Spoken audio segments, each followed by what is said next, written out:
Hello everyone, and today we're going to be looking at the Duelist Cup as an event to see what exactly is going on. Now, on the surface, as a brief overview, we are currently in stage 1 of the event. What we're currently planning to do is to level up all the way from DV level 2 all the way up to D level max.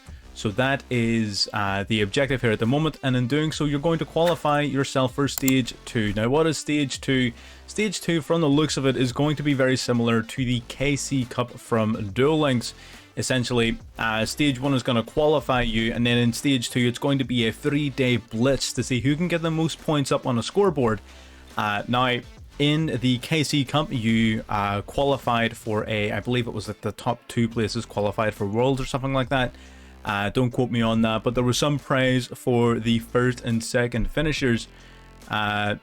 Again, there's a whole load of like statistics and everything to consider. It's pretty straightforward. Just, you know, win your games, don't lose. It's about as simple as that. Stage number 1 here is fairly simple. Tons of rewards to collect, which is very nice to see. They're not being shy at all with the rewards, which is great. Even these tickets aren't that bad. I've had a look at the banner. So get in there. Anyone who hasn't taken part yet, get in there, get betting. I've done a couple of games just for some first impressions. I'm going to have those games following up here. More than likely going to be streaming the event on, not today, but on the 12th, I believe. Yes. So on the 12th at around 5 p.m, I'm going to be starting a stream. That is Friday to anyone watching. And we're going to be playing through the Duelist Cup. Basically, hopefully from beginning to end. It shouldn't take us any longer than a few hours, I would imagine. Stream from about 5 p.m. till around 9 p.m. Hopefully we'll have it done by then. And again, all of you can jump in alongside us while we're on there. So if you are curious and you want to jump into streams, hop into the Discord via the link. The alerts and the links and everything are sent out in the Discord in the wee stream alerts channel. So keep a wee eye out for that if you want to take part. For now, what we're going to do is jump into some games that we already played out and recorded, just to get a bit of a first impression here using our good tried and true Buster Blader. Let's get in the game number 1. Alright, hopping into game number 1 here. We've got a really solid hand here going up. Lots of options. We're going to special summon out the Ascendant of Thunder. Normal summon our Whelp. We had the choice between it and Roxrose. The Whelp is more impactful here because it grabs our Prolong. We're going to then go into Crystron Hulk, which is going to grab Jet Synchron. Then we're going to use these two to go into the Auroradon. The Auroradon, of course, granting us 3 Mecha Phantom Beast tokens at level 3. It's then going to tribute itself one of the tokens to summon Mecha Phantom Beast O-Lion from the deck. Then mass synchro summon into the Borreload Savage Dragon, which will equip onto itself the Auroradon from the graveyard to give it 3 tokens. We got one more token here, or sorry, 3 counters. We got one more token from the O-Lion. We're going to use the Jet Synchron, discarding the Buster Sword there to go into Herald of the Arclight. So now what essentially we have is 2 negates on board. We're also going to be banishing anything that's sent from the main deck and hand to the graveyard. And the reason that's particularly noteworthy in this matchup is this guy's playing a 60 card deck, meaning he's more than likely playing some sort of grass that's greener, milling type strategy. So it's good to know that at least those cards will be getting taken care of. Our opponent goes for a Droplet here, negating our Borreload Savage Dragon, destroying the Auroradon. It is now basically a 3k beater. He's going to summon out the Jet Synchron to go into Linkuriboh and pass turn back to us. Now, the reason we're not going for our Prolong is because if we use the Prolong, the Buster Blader we send will get banished. We don't want that. So we're happy enough to hold off. You know, we're sitting on the gate. It's not as if we're sitting on nothing. We're going to special summon out the Ascendant of Thunder. Normal summon the Roxrose Dragon, which will grab the Basil Rose Shoot. 3+7 gives you Baron de Fleur. And we also have the Basil Rose Shoot to activate as additional follow-up. Baron de Fleur popping their Linkuriboh. We summon the Roxrose back to the field, and our opponent's had enough. He calls it a game, and I don't blame him. Looking down the face of 2 Omni Negates, and then once those Negates are used up, we're going to use the Prolong of the Destruction Swordsman to special summon out the Buster Blader Fusion, the Buster Dragon, and equip on the Whelp from the graveyard to lock them out of the extra deck. Brutal game here coming from Buster Blader. Let's get in the game number 2.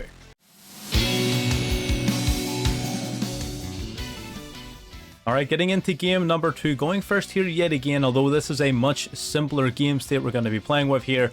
Normal summon our Whelp to go into the Linkuriboh. Now, we had a few different options we could have searched for. We decided to go for a second Prologue just in case. And now we're going to activate our prologue, sending memories and the Buster Blader to the graveyard, chain the memories, banish both our dragon and our Buster Blader from the graveyard to conduct our fusion summon into Buster Blader, the Dragon Destroyer Swordsman. And now using the Destroyer Swordsman as well as the Buster Dragon that we're summoning off of our prologue, our opponent is now locked out of using their monster effects on the field because they're all negated. We're also going to use our Trap Check to grab ourselves an Imperm, and looks like we're playing against a Frightfur Fluffle deck, which is interesting. A lot of really cool decks here we're seeing on this event so far, and I only played a handful of games to get some first impressions going. And to be honest, this game in particular, there's one moment that you'll spot where it really went poorly for our opponent, where they sort of screwed themselves. He's just going through a whole bunch of plays here. I would commentate, but I have no idea what they're doing. These toy vendor cards, basically what they were doing is drawing a card, checking if it's a Fluffle or not, and if it wasn't, sending it to the graveyard. Toy vendor would send to the grave will grab the Fluffle cat. Now he's going to be using his polymerization to fusion summon out into the Frightfur Kraken. Now this guy has some battle phase effects, but he switched to defense, so none of those are actually useful. And this is the point at which our opponent messes up. Dark World Dealings, draw into the Buster Whelp here. That basically means that our opponent has now locked themselves out of their own extra deck by allowing us to draw into and subsequently discard that card. Now our opponent can't use their extra deck in any capacity. They're going to use Frightfur Patchwork. We're going to negate that with the Ash Blossom. We were holding on to Ash specifically for this card because we knew it was going to be in there. So Patchwork is a no-go. They set one and pass it back to us. That's great. Now remember, the Buster Dragon gets destroyed at the end of the turn, so we make a few plays here in order to set up our board on a more permanent basis. Special summon the Ascend of the Funner and normal summon Effect Failure. Then we're going to Synchro Summon into the Hot Red Dragon Archfiend Abyss. This is an Omni negate for anything on the board.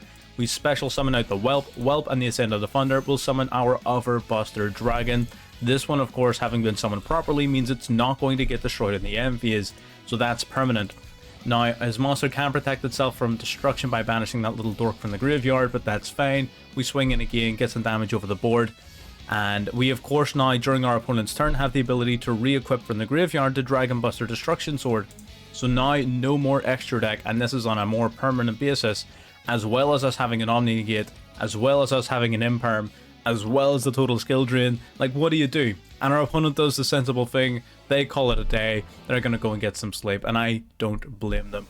Again, another completely dominant showing from Buster Blader. The deck just does everything. It's so strong. Definitely whenever you're looking at rogue type strategies, if you're trying to break away from the typical meta, this is going to be one of the most powerful decks to use in doing so, at least in my opinion. Let's get into game number 3.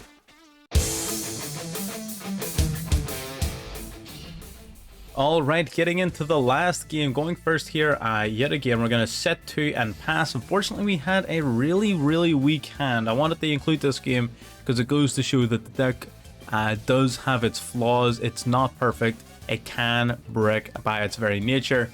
It doesn't happen very often, but it can happen. So our opponent's playing Toons here. Toons are very interesting, but they're also not that great at OTKs, so honestly we're not that worried about it. He gets the Toon Blackluster Soldier onto the field alongside Gemini Elf. He attempts to banish our prologue, so we're going to preemptively activate it purely so that we can get our materials into the graveyard, but our opponent also has Called by the Grave.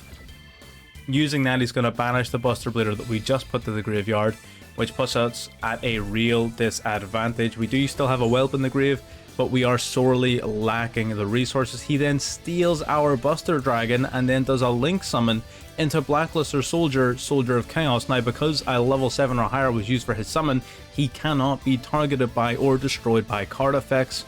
So this guy is a real pain. We're going to use Lightning Storm to try and get rid of the field spell, but he will protect it using Bookmark. We're going to summon Vishuda out to the field and then setting a second Trap Trick. We're going to grab our last copy of Prologue then from the deck. We're going to use it, send Buster Blader and Memories to the graveyard, chain our Memories, and we're going to get Fusion Summoning here. We really need to start making some sort of player momentum, otherwise our opponent's simply going to snowball from here. So we summon out our Buster Blader, and we also summon out the Buster Dragon. That gives us enough attack points to swing over his Blackluster Soldier and take the win there. That's grand. Now, the Buster Dragon is going to get destroyed at the end of this turn, so unfortunately we do not get to recycle it. He does ditch a dragon to his graveyard, which means that our Buster Blader gets a natural 1000 attack point boost, so he's going to be bigger than this Blackluster Soldier. And luckily this guy's effects don't trigger on our turn, meaning that now that he can't use it on this turn, at least while our Buster Dragon's face up. Even though it's going to get destroyed now, it means that at the very least we don't have to worry about it doing anything. Now we're going to use Vishuda in a Link Summon for Monk of the Tinny. Now we can't target his Blackluster Soldier, but we can target the field spell, getting rid of it at least for this turn so that we can destroy this Blackluster Soldier and get some extra damage into the face. Again, we do have an Imperm set, so it's not an indestructible board by any means, but we do have a little bit of control. He only has 2 cards in hand, and those 2 cards simply are not good enough. One, of course, being Kingdom, and one presumably Garbage because he scooped it up. So yeah, again, goes to show, take it slow, patience, don't scoop the moment you don't have your combo. There's no point, you're not getting anything from surrendering. You might as well stick it out and you might come across a big comeback win just like this one. So let's get back to the event. And those were our first impressions from playing through the, just a few games in the event. Obviously, we're still at DV level 11. We didn't play very much because I do want to save it for the stream on Friday.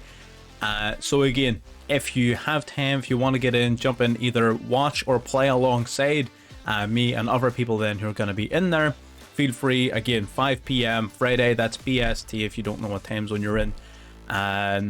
Yeah, show up. If you want the deck list that was used in this video, in those duels, the link to that video is in the description. Very recently posted, so it's still pretty fresh. It's a Buster Blader Rose Synchro Turbo type deck. It's really fun. It's very, very strong. And yeah, that's pretty much everything I have to say on the event. I wish everyone the best of luck. And again, join the Discord. We do have a dedicated channel for talking about this event, for posting our deck lists, for sort of getting together and talking about this is going to basically represent the peak of competitive Yu-Gi-Oh, which at least within Master Duel.